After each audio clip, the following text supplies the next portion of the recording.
एक Indian middle class का बंदा दुनिया की सबसे बड़ी और सबसे मशहूर कंपनी गूगल का सीईओ बन जाता है। व्हाट यू थिंक सुंदर पिचाई में ऐसा क्या रहा होगा जो बाकी लोगों में नहीं था, जिन्होंने इनके साथ शुरुआत तो की थी पर वो आज इनके आसपास भी नहीं है। आखिर ऐसी कौन सी चीज है जो इनके करोड़ों अरबों रुपए होने के बावजूद भी काम करने पर मजबूर करती है, और ऐसी कौन सी चीज है जो इनके पास इतना सब कुछ होने के बावजूद भी इन्हें रिस्क लेने पर मजबूर करती है। And that is your hunger, यानी कि आपकी भूख। और जिस दिन कामयाबी के लिए तुम्हारी भूख खत्म, उस दिन तुम्हारी तरक्की भी खत्म। तो चलिए दोस्तों, इस बंदे की सक्सेस के पीछे की कहानी क्या रही होगी वो जानने का प्रयास करते हैं। पिचाई सुंदरराजन यानी कि सुंदर पिचाई का सफर इतना भी आसान नहीं रहा। वो मिडिल क्लास से उठकर एक कामयाब इंसान बने हैं। सभी लोगों को पता होगा कि कितनी दिक्कत होती है जब एक मिडिल क्लास का बंदा बड़ा आदमी बनने का सपना देखता है। जब कीचड़ में एक कमल का फूल खिलता है ना, तो उसे कितनी दिक्कत होती है वो सिर्फ कमल को ही पता होता है। तो उसी तरह इनको भी बहुत दिक्कतें हुई थी। आज दुनिया में गूगल की जितनी ही और भी कई बड़ी कंपनीज है, लेकिन सभी कंपनीज के सीईओ इतने फेमस नहीं है। सुंदर एक शांत और शर्मीले स्वभाव के इंसान है जो लोअर मिडिल क्लास से आए हैं, जिनको हिंदी बोलनी नहीं आती है, क्योंकि इनका जन्म तमिलनाडु की एक सिटी मदुराई में हुआ था। इनके पिता रघुनाथन पिचाई इलेक्ट्रिकल इंजीनियर थे और इनकी माता मिसिस लक्ष्मी इनके जन्म से पहले एक स्टेनोग्राफर में काम करती थी। परिवार की हालत ऐसा समझ लीजिए कि 2 रूम का अपार्टमेंट था और जीवन इतना भी आसान नहीं था। उनके पिता को स्कूटर खरीदने के लिए 3 सालों तक संघर्ष करना पड़ा था। आप कहीं भी किसी भी परिस्थिति से उठ सकते हो। मेरे घर में क्या था, मेरे परिवार में क्या था, मेरा बैकग्राउंड क्या था, मैं कितनी कमी में पैदा हुआ, कितनी तंगी थी, कितना संघर्ष था। बहाने मत बनाओ मेरे दोस्त, क्योंकि दुनिया में हजारों ऐसी सक्सेस स्टोरी है जिनका जन्म आपसे भी ज़्यादा तकलीफदेह सिचुएशन में हुआ था। सुंदर पिचाई के जीवन में रेफ्रिजरेटर का स्पेशल जिक्र किया जाता है। सुंदर पिचाई के घर फ्रिज नहीं था, तो काफ़ी सालों बाद फ्रिज आया। तो फ्रिज यानी कि टेक्नोलॉजी आने के बाद सुंदर पिचाई ने अपने घर में एक चेंज देखा। चेंज ये था कि सुंदर की मदर को दिन में कई बार खाना बनाने की ज़रूरत नहीं थी, क्योंकि वो बनाकर फ्रिज में रख सकती थी, जिससे वो अपने बच्चों और परिवार के साथ ज़्यादा टाइम स्पेंड कर सके। यही देखकर सुंदर के मन में विचार आया कि इंसान के जीवन में जितना ज़्यादा टेक्नोलॉजी का प्रवेश होगा, जीना उतना ही आसान होगा और उतना ज़्यादा इंसान बाकी चीज़ों पर भी फोकस कर पाएगा।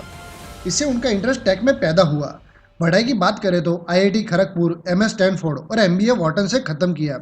हालांकि आपको बता दें कि स्टैनफोर्ड में स्कॉलरशिप से एडमिशन मिला था।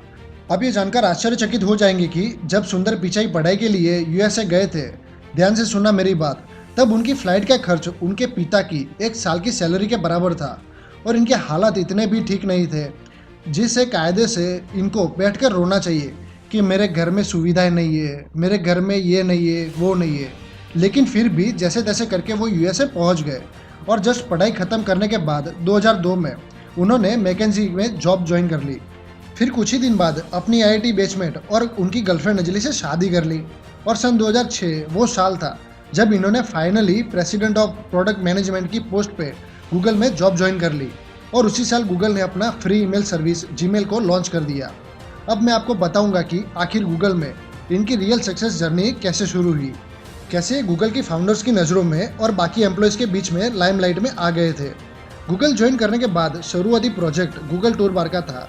उसी टाइम ये प्रोजेक्ट काफ़ी इम्पोर्टेंट था, क्योंकि इस टूल बार की हेल्प से लोगों को इंटरनेट एक्सप्लोरर पर गूगल का डिफ़ॉल्ट सर्च इंजन बनाने का ऑप्शन आता था। तब एरिक स्मिथ गूगल के सीईओ थे। एंड उस टाइम पर सुंदर पिचाई ने लैरी पेज और एरिक स्मिथ को बोला कि गूगल टूल बार तो प्रोजेक्ट ठीक है, पर हमें अपना खुद का ब्राउज़र भी बनाना चाहिए। तो उस समय लैरी पेज और एरिक स्मिथ ज़्यादा खुश नहीं हुए एंड सुंदर पिचाई का ये प्रपोजल और आइडिया ठुकरा दिया और कहा कि इंटरनेट एक्सप्लोरर मार्केट में ऑलरेडी एक बहुत अच्छे ब्राउज़र के तौर पर एग्जिस्ट करता है और हम अपना नया ब्राउज़र बनाकर कुछ खास नहीं कर पाएंगे, इसलिए तुम सिर्फ गूगल टूल बार के प्रोजेक्ट पर ही ध्यान दो और उसे पूरा करो।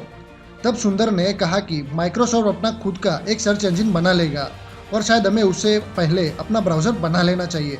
पर फिर लैरी और एरिक ने सुंदर की इस बात पर भी ज़्यादा ध्यान नहीं दिया एंड उन्होंने सिर्फ गूगल टूल बार पर ही फोकस करने को कहा। उसके बाद फिर सुंदर पिचाई ने यह बात कभी नहीं छेड़ी। फिर एक दिन वही हुआ जो सुंदर पिचाई ने पहले ही कह दिया था। माइक्रोसॉफ्ट ने रातों रात इंटरनेट एक्सप्लोरर से गूगल को हटाकर बिंग को अपना डिफ़ॉल्ट सर्च इंजन बना दिया और फिर उस दिन एक ही रात में गूगल ने अपने 300 मिलियन यूजर्स को खो दिया। पर तब तक पिचाई और उनकी टीम गूगल टूल बार को ऑलमोस्ट बना ही चुकी थी। एंड बचा हुआ काम पिचाई और उनकी टीम ने जी जान लगाकर बहुत ही जल्दी पूरा कर लिया एंड गूगल टूल बार को मार्केट में लॉन्च कर दिया।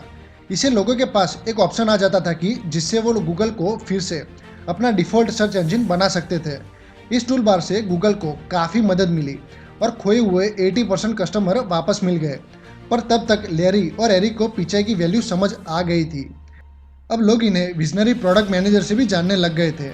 इस इंसिडेंट ने एरिक और लैरी पेज को फाइनली सुंदर का प्रपोजल मानने पर मजबूर कर दिया था और फिर गूगल क्रोम की शुरुआत हुई।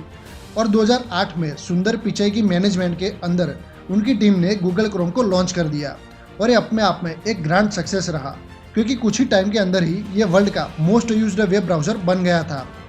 गूगल के इस प्रोडक्ट से सुंदर को इंटरनेशनली बहुत ही रिकॉग्निशन मिला और 2008 में ही उन्हें vice president of product management की पोस्ट पर प्रमोट कर दिया गया, जिसके बाद से ये गूगल के सारे प्रोडक्ट को लॉन्च करते हुए स्टेजेस पर नजर आते रहे।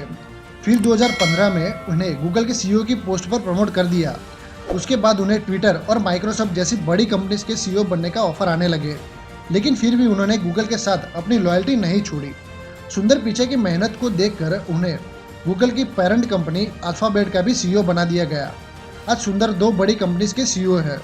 तो दोस्तों, इस कहानी से हमें ये सीख मिलती है कि अगर लाइफ में आप कोई भी काम कर रहे हो और उस काम से आप कोई भी चीज़ एक्सपेक्ट कर रहे हो और वो अगर आपको नहीं मिल रही है, तो उसका ये मतलब नहीं है कि आप फेलियर हो। उसका मतलब सिर्फ इतना है कि आपकी लाइफ में इससे भी कुछ अच्छा और बड़ा होने वाला है। अगर पहले ही एरिक और लैरी ने पिचाई के प्रपोजल को रिजेक्ट नहीं किया होता, तो क्या इनकी आज 2145 करोड़ रुपए सालाना सैलरी होती। इसलिए दोस्त, याद रखना कि अच्छी चीज़ हमेशा टाइम लेती है, लेकिन वो होती ज़रूर है, अगर आप बीच में अपना हौसला ना छोड़ दो तो। अगर आपको मोटिवेशनल स्टोरी अच्छी लगी हो तो इस वीडियो को लाइक, शेयर और चैनल को सब्सक्राइब करके ही जाना।